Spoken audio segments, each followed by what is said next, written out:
Ya, hari ini kita datang di MK untuk melakukan pengaduan konstitusional, di mana keputusan ini menjadi penting bagi KEPAL, bagi semua lembaga yang tergabung di dalam KEPAL, termasuk di dalamnya kami dari Bina Desa, merasa penting untuk mengajukan pengaduan ini karena pasca putusan MK ini ada amar putusan yang menyebutkan bahwa pemerintah dalam rentang waktu 2 tahun harus memperbaiki Undang-Undang Cipta Kerja.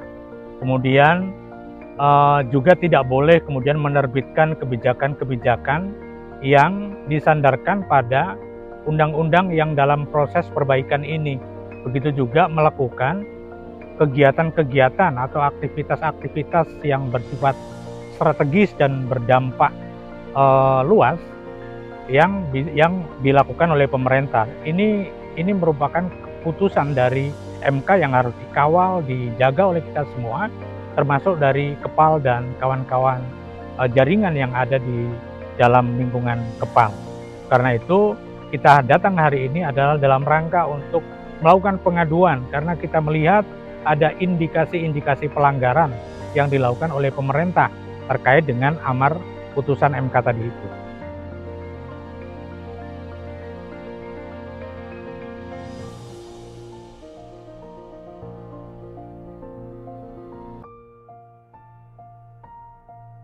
Oke, bagi Bina Desa secara konstitusional kami juga merasa dirugikan jika terjadi pelanggaran-pelanggaran atas putusan MK tersebut.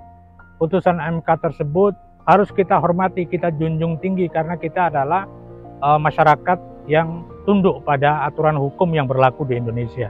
Karena itu putusan MK yang memutuskan bahwa Undang-Undang Cipta Kerja ini adalah inkonstitusional bersyarat, maka yang di putusan MK harus kita ikutin, harus dihormati oleh semua pihak, termasuk tentu saja di dalamnya adalah oleh pemerintah. Nah, gugatan kita yang lalu itu isinya adalah keberatan-keberatan kita terkait dengan materi formil dan termasuk juga material. Bagi Bina Desa banyak kandungan di dalam pasal-pasal, di dalam klaster-klaster di dalam Undang-Undang Cipta Kerja itu yang banyak merugikan masyarakat pedesaan, para petani kecil, nelayan kecil, para perempuan pedesaan, dan lain-lain. Oleh karena itu, kami merasa berkewajiban untuk mengawal ini, jangan sampai putusan MK yang memberikan titik cerah sebenarnya bagi kita itu kemudian dicederai dengan tindakan-tindakan inkonstitusional pemerintah dengan melakukan pelanggaran atau memunggungi putusan MK tersebut.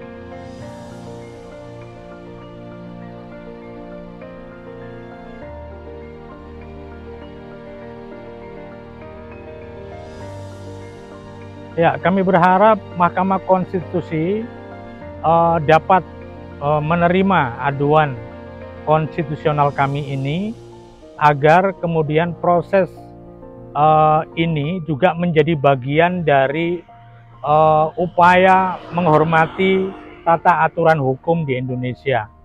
Karena putusan MK ini sudah clear, sudah jelas, dan tidak perlu saya kira ditafsirkan, apalagi disalahgunakan ya, atau dibelokkan seolah-olah Undang-Undang Cipta Kerja itu masih full berlaku, tidak ada masalah.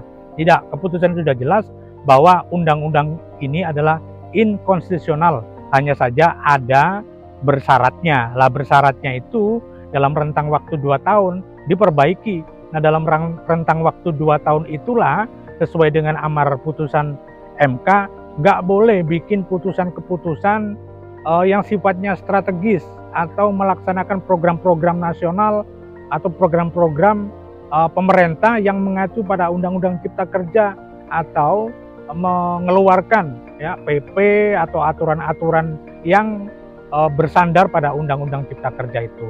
Nah, kita berharap pemerintah MK dapat meloloskan apa yang sedang kami adukan, dan pemerintah juga menghormati upaya-upaya dari masyarakat sipil, dari para petani, para nelayan, para perempuan pedesaan, dan semua pihak yang berkepentingan ya dengan pengaduan ini, agar kemudian maksud kita itu dapat